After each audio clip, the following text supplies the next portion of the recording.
Azul Filan, bonjour à tous et à toutes, salam alaikum. Dans ce troisième numéro de la capsule réserve au système politique contemporain, nous allons nous intéresser spécialement à la transition démocratique dans un premier point. Dans ce premier point, on va essayer d'expliquer d'abord qu'est-ce que la démocratie, ses principales caractéristiques, et dans un deuxième temps, on va revenir sur les principaux régimes politiques démocratiques, spécialement donc les quatre qui sont le régime parlementaire, présidentiel, la monarchie constitutionnelle et la monarchie parlementaire.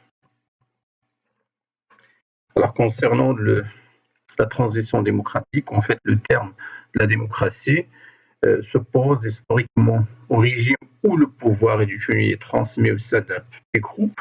La démocratie signifie que le pouvoir est détenu, donc est transmis bien évidemment donc à toute la population. Toute la population est droit donc à accéder au pouvoir. C'est tout à fait opposé au régime soit autoritaire, soit au régime totalitaire, comme on l'a vu dans la deuxième vidéo réservée à ces deux régimes non démocratiques.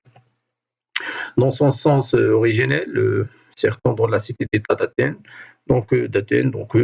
la démocratie au sens des Grecs dérive donc du grec ancien démocratia, c'est-à-dire la souveraineté du peuple. L'origine, le mot de la démocratie, c'est de la souveraineté du peuple, siyad al-shab. Il se dérive donc ce mot se compose de deux termes, de démos, ça veut dire le peuple, et kratos, ça veut dire le pouvoir.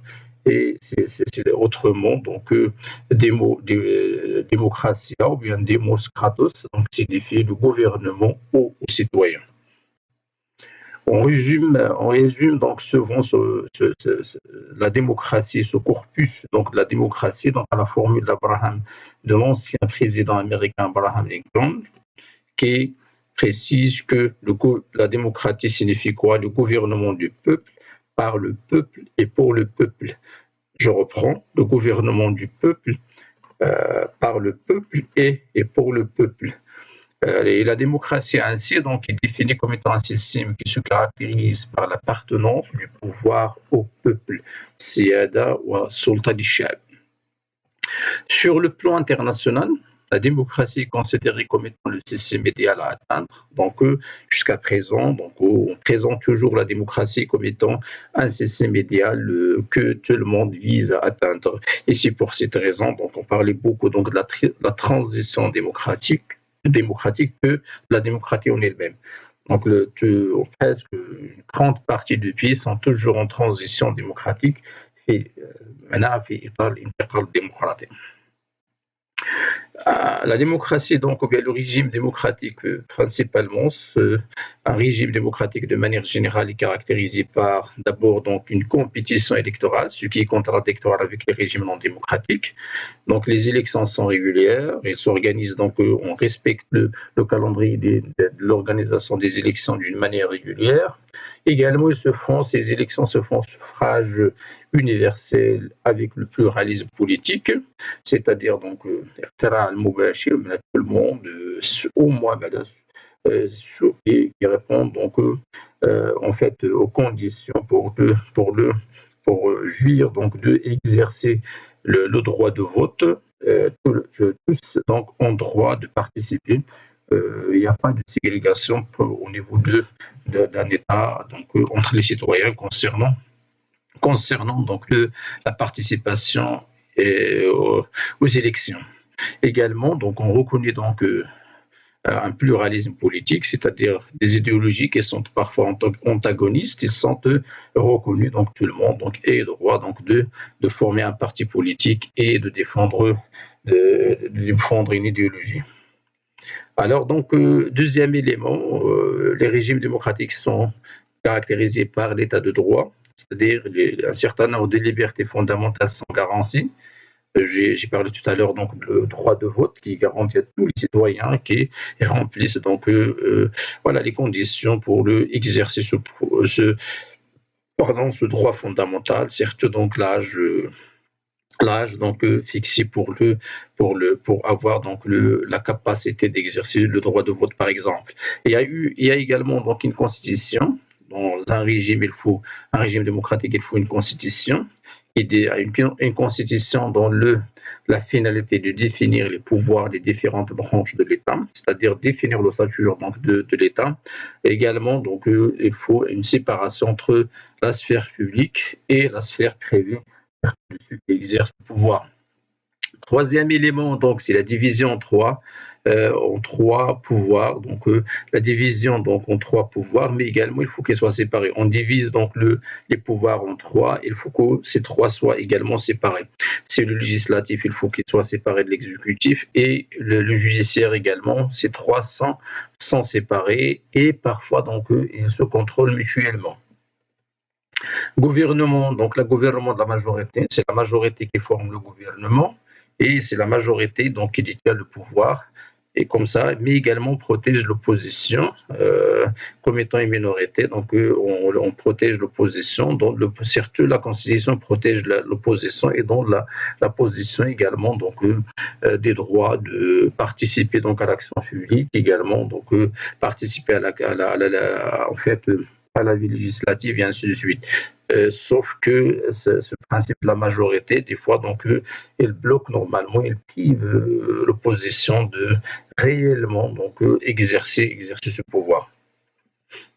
Également, donc, il faut de l'alternance. Il est possible de l'interne à travers les élections. Donc, l'opposition peut se trouver donc un jour donc au niveau de le pouvoir. Donc, on a vu ça au Maroc en 1997 avec le premier gouvernement d'alternance de Al-Marhoum Abdelrahman Yousfi, donc qui a formé pour la première fois, donc qui a permis l'opposition d'arriver au pouvoir et de gouverner le pays donc à partir de 1997 pour un mandat de 5 ans. Maintenant, quels sont les principaux régimes politiques démocratiques? On peut les appeler donc des régimes d'école. Donc, mais avant voilà, d'expliquer ou bien de détailler ces régimes, donc il est d'abord donc important de noter que en fait, on va focaliser beaucoup l'attention ici sur le régime politique et non pas le système politique. La raison, elle est simple parce que dans les régimes démocratiques, presque les deux dernières composantes d'un système politique qui sont le système économique et l'organisation sociale, ils sont presque les mêmes. Il ne différencie pas ces régimes. Le seul point de différence, la seule composante de différence, c'est le régime politique. En fait, le régime politique est la principale composante du système politique qui différencie tous ces systèmes les uns des autres. C'est pour cette raison, on va beaucoup ne limiter donc au régime politique et essayer de réduire le système politique uniquement à la seule composante de régime politique. Alors, donc, comme rappel, le régime politique signifie donc la manière dont les pouvoirs sont organisés et exercés au sein d'un système politique. Également, donc on peut le définir comme étant un régime qui fait référence à la forme du gouvernement dans un système politique. En fait, les principaux régimes sont au nombre de 4. D'abord, donc, un régime parlementaire, un régime présidentiel, un régime de la monarchie constitutionnelle et un 4e régime de la monarchie parlementaire. Dans les détails, commençons par le régime parlementaire. En fait, c'est un régime fondé sur une séparation, mais souple des pouvoirs. On reconnaît la séparation entre les 3 pouvoirs, mais il est souple, il n'est pas absolu. Donc, peut-être il y a donc la domination d'un pouvoir sur un autre et parfois donc il y a de la coopération. Dans le régime parlementaire, le gouvernement qui incarne bien évidemment donc le pouvoir exécutif peut être renversé par le Parlement, donc pour lequel donc il est politiquement responsable. Dans ces 3 pouvoirs qui sont séparés, donc le pouvoir législatif il a plus d'importance que les autres pouvoirs. Comme ça, donc un pouvoir exécutif, donc il peut aller jusqu'à renverser le Parlement. Donc, regardez, donc ici, il n'y a pas vraiment donc un équilibre entre ces pouvoirs-là et cette séparation n'est pas vraiment nette. Alors, les membres du gouvernement ne sont pas élus. Exactement. Pourquoi? Parce qu'elles sont issues de la majorité parlementaire à laquelle elles doivent leur pouvoir. Donc, c'est la majorité parlementaire qui forme qui forment le gouvernement. Ils proposent donc une fois formés, donc ils partagent donc les postes de gouvernement entre eux, certains entre les partis politiques qui ont formé la majorité, et donc les membres, les ministres ne sont pas vraiment donc élus, donc ils sont choisis et nommés donc par les parlementaires. Si le gouvernement n'est pas responsable n'est responsable que devant le Parlement, alors le régime parlementaire est qualifié de moniste. On distingue entre deux régimes parlementaires, soit moniste, exemple en Angleterre, au Japon, l'Inde, le Canada. C'est-à-dire le gouvernement n'est responsable que devant le Parlement. Ce n'est pas la même chose que lorsque le gouvernement est responsable à la fois devant le gouvernement, mais également devant le chef de l'État. Par exemple, un président, peut-être un roi, peut-être donc un monarque. Donc, on parlait ici donc d'un régime dualiste, c'est-à-dire le gouvernement est responsable devant deux composantes de pouvoir, le pouvoir législatif, mais également le pouvoir du chef de l'État. Alors, donc, ici, le chef de l'État, dans le cadre donc, de ce régime dualiste, il est élu au suffrage universel, il joue un rôle politique important. Le président, par exemple, président dans les régimes présidentiels qu'on va voir. Donc, exemple de la France, la Russie, donc dans ce cadre-là, c'est les deux partagent. Donc, il se peut que le Parlement et le chef d'État partagent ce pouvoir donc, sur le gouvernement. Comme ça, donc, on parlait donc d'un régime dualiste. Concernant justement donc le deuxième régime qui est le régime présidentiel, le pouvoir, cette fois-ci donc c'est le pouvoir exécutif. Le pouvoir exécutif, donc, est entre les mains du chef de l'État, généralement le président, qui est élu donc au suffrage universel direct. Il y a de la séparation de pouvoir, mais cette fois-ci donc emportée par l'exécutif. C'est l'exécutif qui domine les autres pouvoirs. Voilà, donc il est caractérisé par la non-responsabilité donc, de l'exécutif devant le législatif, maintenant les parlementaires.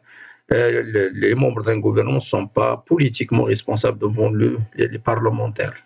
Donc, ils sont en fait responsables devant le chef de l'État.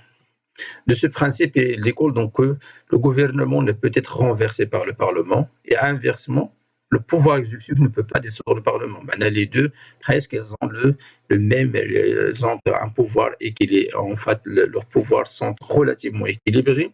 Pourquoi? Parce qu'il existe un chef d'État, c'est celui normalement qui domine ces deux pouvoirs et également il peut décider de l'avenir donc de ces deux pouvoirs.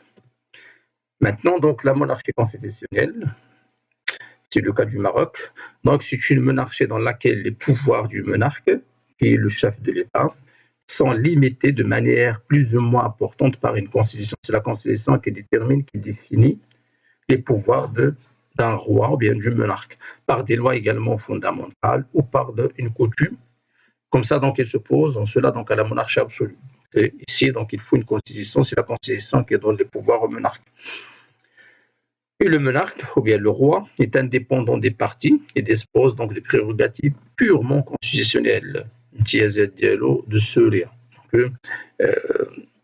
Ces avantages sont bien évidemment constitutionnels. C'est la Constitution qui lui confère donc un rôle essentiel et essentiellement donc un rôle symbolique essentiellement au niveau de l'architecture donc politique de l'État. Et les garants de la Constitution, de l'unité nationale, l'intégrité territoriale, mais également de la continuité de l'État. C'est le chef de l'État, c'est le roi qui garantit donc la Constitution et le fonctionnement de l'État, l'unité nationale, donc l'intégrité territoriale, la continuité de l'État. C'est pour cette raison donc on présente toujours le roi comme étant un arbitre.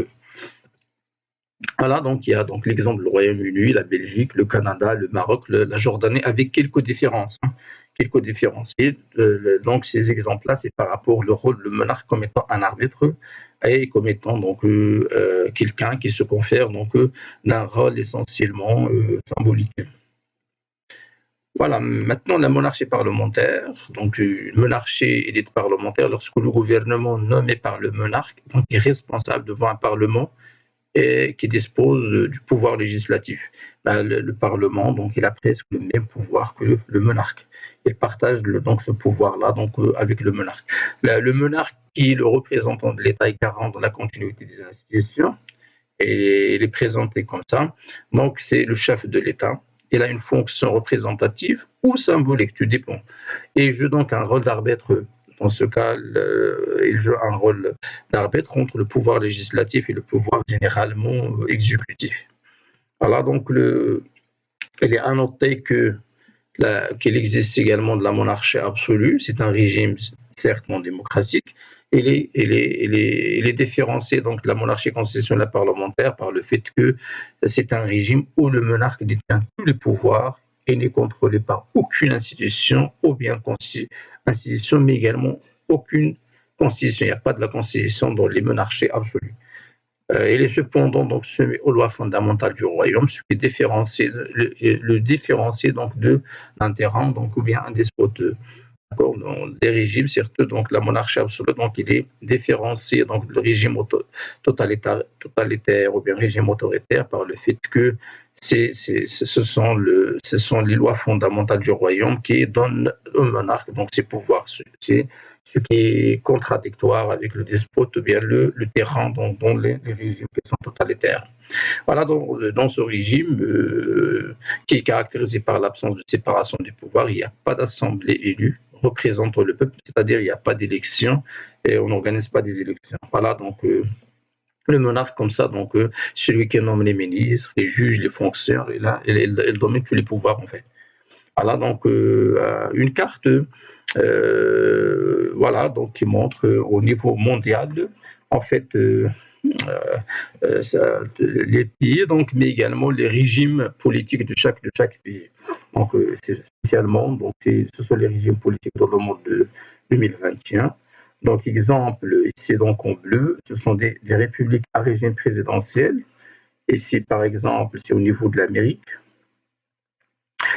Au niveau de l'Amérique latine, presque tous les pays de l'Amérique latine sont donc des républiques donc, à régime présidentiel.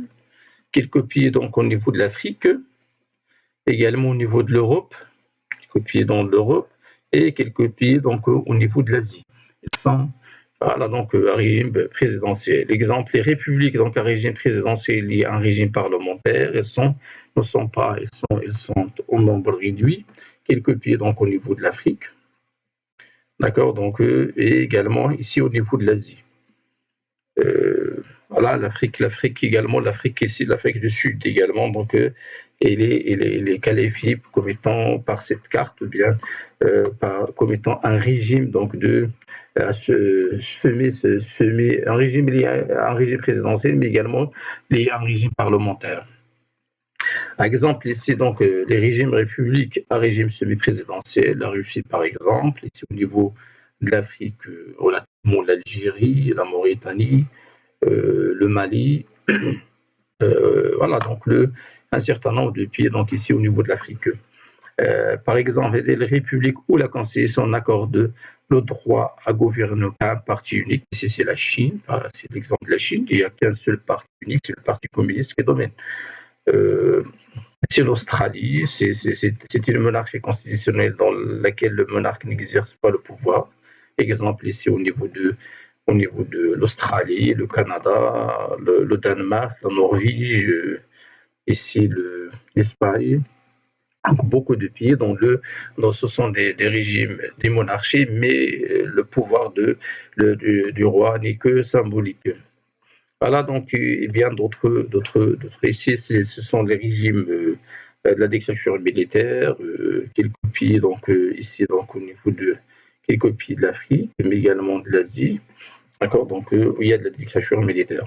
Donc voilà juste donc un exemple, une carte qui montre effectivement donc voilà donc en 2021 des États avec le régime.